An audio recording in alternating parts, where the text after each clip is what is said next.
Chers frères ivoiriens, le président Gbagbo Laurent, c'est l'homme, hein? C'est l'homme. Le président Gbagbo Laurent. Hello mes gars, ouais. Aujourd'hui on se retrouve pour de nouvelles vidéos. Abonnez-vous, activez la cloche de notification si ce n'est pas encore fait. Ici on est sur l'actualité ivoire, ouais, 100% ivoire, mais en tout cas un petit peu aussi de l'extérieur, disons 90% des actualités ivoires, mais un petit peu 10% de l'extérieur aussi, car c'est hyper important aussi de savoir ce qui se passe dans le monde. Donc, si vous aimez ce genre de délire, n'hésitez pas à prendre place, c'est gratuit.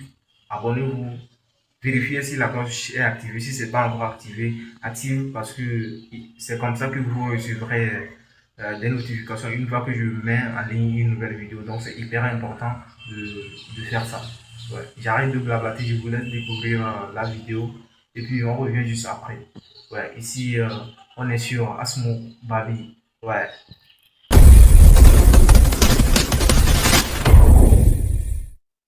Chers frères ivoiriens, le président Gbagbo Laurent, c'est l'homme, hein? C'est l'homme. Le président Gbagbo Laurent décide de faire tomber Ouattara sans utiliser une Kalachnikov, sans utiliser les armes. Aujourd'hui, si vous avez remarqué, beaucoup de personnes quittent le navire. Parce que pour eux, le président Gbagbo ne peut pas gagner cette bataille parce qu'il n'a pas d'armes, comme Alassane Ouattara. Parce que il faut dire qu'en 2010, Alassane Ouattara avait des armes. Il avait des terreaux avec lui. Alors, qu'est-ce qui se passe exactement? Pourquoi ces personnes-là fuient? Ces personnes se disent que, non, quand on regarde, ça là, ce combat-là, comment Gbagbo va gagner ce combat-là? Mais ces personnes oublient une chose. Le président Gbagbo s'appelle Gbagbo Laurent. C'est lui, Gbagbo Laurent. C'est lui le stratège politique. C'est lui qui est capable, lui seul qui est capable de faire tomber Alassane Ouattara sans utiliser les armes, comme il a fait avec Guy Robert.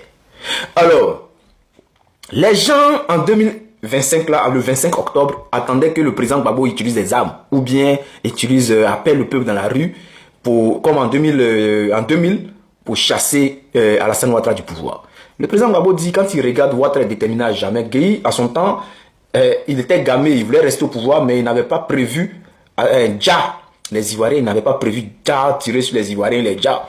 Oh, Alassane Ouattara, lui, il est gamé, il est prêt. Celui qui sort, lui, il va le tirer dessus. Et il a déjà prouvé. Alors, qu'est-ce qui se passe? Le président Gbagbo, voyant ça, le président Gbagbo décide d'utiliser une autre stratégie. La stratégie, c'est quoi? C'est d'étouffer Alassane Ouattara politiquement. Mettre la pression à Alassane Ouattara et donner le coup de grâce au bon moment. Alors, qu'est-ce qui se passe? Pendant que nous sommes en train de mettre la pression à Alassane Ouattara en Côte d'Ivoire, Alassane Ouattara et sa clique décident d'aller faire investiture. Le président Gbagbo Laurent décide de porter plainte. Mais qu'est-ce qui se cache derrière cette plainte-là? Et c'est ce que je vais vous expliquer. Parce que ceux qui se découragent, ceux-là même qui veulent tourner leur veste, je vous dis, chers frères, gardez toujours la foi. Le président Gbagbo, il s'appelle Gbagbo Laurent. Gardez la foi, observez et vous allez voir ce qui va se passer très bientôt. Alors, le président Gbagbo décide de porter plainte à la CPI. Cette plainte-là consiste à quoi? Cette plainte-là consiste à mettre la pression sur la CPI afin de réouvrir le dossier concernant Alassane Ouattara et sa bande. Concernant les 3000 morts qu'il y a eu en Côte d'Ivoire en 2010. Alors, qu'est-ce qui se passe? Si jamais la CPI décide d'ouvrir le dossier, le président Gbagbo Laurent et ses avocats vont mettre la pression sur la CPI, afin que la CPI puisse travailler sur le dossier. Et puisque toutes les preuves sont déjà là, nous avons toutes les preuves à notre disposition, qu'on a également mis à la disposition de la CPI. Quand la CPI va voir ça, la CPI n'aura plus de choix que de poursuivre le clan de Ouattara et Alassane Ouattara.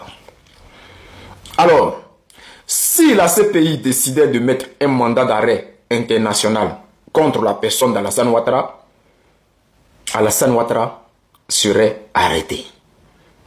Pas par la CPI, mais par qui? D'abord, on va écouter cette petite vidéo-là et après, je vais aller en profondeur. Chers frères, chers camarades, on écoute. J'aimerais vous demander, vu que beaucoup de personnes se le disent actuellement, est-ce que si la CPI rouvre le dossier, est-ce qu'il y a possibilité, s'il faut arrêter par exemple le président de la République, de l'arrêter? Est-ce que la CPI est capable d'arrêter un président en fonction? C'est surtout ça la question. C'est une très bonne question. Je crois qu'il y a beaucoup d'expériences. Hein. On prend le cas de M. Béchir, Oumar Béchir, qui était un président en exercice, du Soudan qui était en exercice, pour lequel on avait mis un mandat d'arrêt. Mais vous avez vu ce qui s'est passé. Hein. La CPI n'a pas de police, n'a pas de force pour pouvoir arrêter les présumés auteurs. La CPI se base sur la coopération. C'est le chapitre 9 du statut de Rome, la CPI. Donc l'article 86 dit clairement qu'il y a une obligation de coopérer des États partis et même au-delà des États partis. Donc c'est pour dire que l'avantage, bon, la CPI c'est une norme supra. Donc au niveau local, il y a le fait qu'elle ne tient pas compte justement des dispositions des immunités, des privilèges et immunités par exemple. Alors qu'au niveau de notre constitution ici, on tient compte des privilèges et immunités. Donc, c'est fait que, normalement, la Côte d'Ivoire, dans le principe, peut mettre un mandat d'arrêt contre un chef d'État. Le président Poutine également, on a mis un mandat d'arrêt. Mais vous voyez la difficulté pour pouvoir l'arrêter. Il faut qu'il y ait un État parti, dans le cadre de la coopération, dans le cadre de l'article 86 du statut, accepte de l'arrêter sur son territoire lorsqu'il y est. D'où la question que je m'en vais. Alors, chers frères, je vous explique tranquillement. La CPI n'aurait peut-être pas de moyens pour arrêter Alassane Ouattara. Comme on l'a dit ici dans la vidéo, la CPI n'a pas de police. Donc s'il y a un mandat d'arrêt international contre Alassane Ouattara, la CPI ne peut pas aller prendre Alassane Ouattara. Mais ce qui est intéressant dans cette histoire, c'est que un autre État peut faire arrêter Alassane Ouattara et aller livrer Alassane Ouattara à la CPI. Je vous explique. Si Alassane Ouattara décidait d'aller se faire soigner en France, comme il le fait chaque fin du mois, où il va se faire soigner, il va soigner son cancer là, s'il décidait de se lever et aller se faire soigner, comme il le fait, hein, il faudrait déjà qu'il traverse des territoires avec son avion, comme le Mali, l'Algérie. Et s'il ne veut pas traverser le Mali, c'est-à-dire s'il y a un mandat d'arrêt international contre lui, qu'il traverse le territoire malien pour aller en France, il peut se faire arrêter. C'est-à-dire, les Maliens, de la manière que l'AES a stoppé un avion cargo militaire nigérian qui traversait le territoire burkinabé, l'AES a fait atterrir de force l'avion et a mis aux arrêts tous ceux qui étaient aux abords de l'avion. C'est-à-dire les militaires, il y avait 9 militaires et je crois 2 pilotes, si je ne me trompe pas. Alors, en voulant passer par le Mali pour aller peut-être en France, traverser le territoire malien, il pourrait se faire arrêter. Alors, si Dramane Ouattara ne veut pas traverser le territoire malien, quand même, il devra faire attention. Pourquoi je le dis? Parce que si il ne veut pas traverser le territoire malien, traverser l'Algérie, et puis aller peut-être passer à côté de la Tunisie, et puis aller en France, il serait obligé de passer par le Libéria, Sierra Leone, Guinée, tu vois, à gauche là. Mais ça va lui faire un très grand détour. Et lors de ce détour-là, on ne sait jamais. Puisqu'il ne peut pas passer sur le côté ghanéen. Parce que s'il veut passer sur le côté ghanéen, quand il va venir traverser le Ghana, je crois le Togo, il y a le Bénin qui est là, qui n'est pas stable en ce moment. Pour l'instant, c'est les militaires qui contrôlent le Bénin. Et si jamais les militaires, ce qu'on souhaite, gagnent cette bataille-là, mais c'est fini. Il ne pourra pas traverser le territoire béninois. Mais parce que, même s'il veut traverser le territoire béninois, aller passer par le Nigeria, Tchad, Libye ou bien je sais pas quoi là. C'est des territoires qui ne sont pas stables. Soudan, c'est pas stable. Donc il ne peut pas prendre le risque de passer là, là ou là. Peut-être c'est le côté Libéria qui peut prendre le risque. Mais ça ne sera pas assuré. Alors, chers frères, ces pays-là pourraient faire arrêter Alassane Ouattara et livrer Alassane Ouattara à la CPI. L'AES pourrait faire arrêter Alassane Ouattara. Ce n'est pas un débat. Si jamais la CPI lance un mandat d'arrêt, ce n'est pas une question de dire non que telle personne est avec la CPI, telle personne n'est pas avec la CPI. L'AES serait capable de faire descendre Alassane Ouattara et lui dire hey, toi, il y a un mandat d'arrêt international contre toi. On va te livrer là-bas. Est-ce que vous comprenez? Donc, ça serait une sorte de prison. Ça serait une sorte de prison pour Alassane Ouattara. C'est-à-dire, le président Gbagbo dit quoi? Si jamais la CPI ne peut pas venir te chercher, nous, on va t'enfermer ici. C'est-à-dire, tu vas rester ici avec nous. Tu ne pourras plus sortir du territoire. Est-ce que vous comprenez? Et si Ouattara ne sort pas pour aller se faire soigner, mais il est foutu. Voilà, il est foutu. Mais le problème, c'est quoi? Alassane Ouattara pourrait décider de se faire soigner en Côte d'Ivoire, faire venir les médecins, mais le matériel, il n'a pas le matériel. Il a beaucoup d'argent, il pourrait essayer de débourser des sommes pour envoyer le matériel en Côte d'Ivoire. Mais est-ce que ça va arranger la France? Ça n'arrange pas la France. Parce que chaque mois, l'argent qu'il dépense, qui va de la poche de la France, c'est plus rentable que donner le matériel à Alassane Ouattara pour se faire soigner en Côte d'Ivoire. Vous-même, vous avez vu pour Gon Coulibaly. Voilà, eux, ils gagnent plus quand les gens se déplacent pour aller se faire soigner chez eux. Donc, chers frères, chers camarades, c'est cette prison-là que le président Gbagbo est en train de construire. Même si Alassane Ouattara ne va pas à la CPI, il pourrait se retrouver contraint à rester en Côte d'Ivoire ici, comme une prison. Mais ce n'est pas fini. Ce n'est pas fini. Parce que non seulement il y a sa maladie qui va faire soigner chaque mois en France, mais il y a aussi l'ancienneté qui fatigue Alassane Ouattara. Est-ce que vous comprenez? Le stress qui fatigue Alassane Ouattara. Ça aussi, c'est une maladie pour Alassane Ouattara. Donc, à chaque fois qu'il va en France, il fait au moins un mois là-bas. Ça le permet de se reposer, de rester tranquille dans un coin pour souffler. Voilà. Parce que quand il est en Côte d'Ivoire, il est sous pression. À n'importe quel moment, il se dit que quelque chose peut se passer. Donc, il est stressé. Il est tout le temps stressé. Donc, il préfère passer tout le temps en France.